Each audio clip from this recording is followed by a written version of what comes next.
Donc aujourd'hui, je vais vous parler du livre de Sylvain Tesson, écrivain français, Dans les forêts de Sibérie. C'est, je pense, le premier roman dont je vous parle. Je vais sûrement en suivre d'autres. Donc, de quoi ça parle en fait, Sylvain Tesson? Ben, c'est un écrivain, mais il s'est promené aussi, il a fait plusieurs récits de ses voyages. Entre autres, il a reproduit, ils ont sorti un film là-dessus, je pense que c'était de mémoire avec Brad Pitt. C'est il a reproduit le trajet de prisonniers qui sont échappés des goulags, puis qui ont traversé tout le désert de Mongolie, puis l'Inde, pour finalement se rendre en Inde. Donc, il a fait des périples comme ça, puis ben, il les a retracés là, à travers des romans. Donc, dans les forêts de Sibérie, de quoi ça parle? Ben, premièrement, c'est ce que j'ai aimé le livre. La première question. Oui, je l'ai vraiment aimé. C'est vraiment une belle lecture. Ça se lit, c'est un roman. Ça se lit super rapidement. Au niveau de l'écriture, là, c'est très lisible. Et c'est écrit donc par journée, comme un journal en fait. Donc on a le 9 avril, 10 avril. Puis ce qu'il a fait, c'est qu'il a passé, je vais vous lire le quatrième de couverture. Assez tôt, j'ai compris que je n'allais pas pouvoir faire grand-chose pour changer le monde.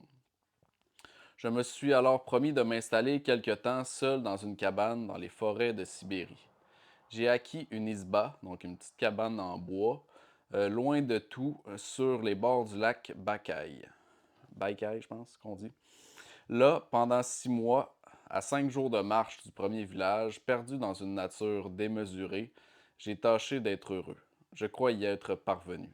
2 chiens, un poêle à bois, une fenêtre ouverte sur un lac suffisent à la vie.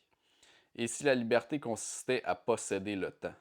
Et si le bonheur revenait à disposer de solitude, d'espace et de silence? Toutes choses qui manqueront, dont manqueront les générations futures. Tant qu'il y aura des cabanes au fond des bois, rien ne sera tout à fait perdu. Donc, c'est vraiment écrit comme un journal. Il va aussi dire. Donc, c'est un très beau livre parce que ça. C'est un peu dans l'esprit Robinson Crusoe. Donc, on peut voir. Il a fait une petite carte dessinée d'où il est situé. Il a dessiné le lac. Il va faire une liste, par exemple, juste ici. Une liste des lectures idéales composées à Paris avec le grand soin en prévision d'un séjour de 6 mois dans une forêt sibérienne. Puis il va nous indiquer tous les titres de livres qu'il va amener. On a également donc le matériel nécessaire à 6 mois de vie dans les bois, ici,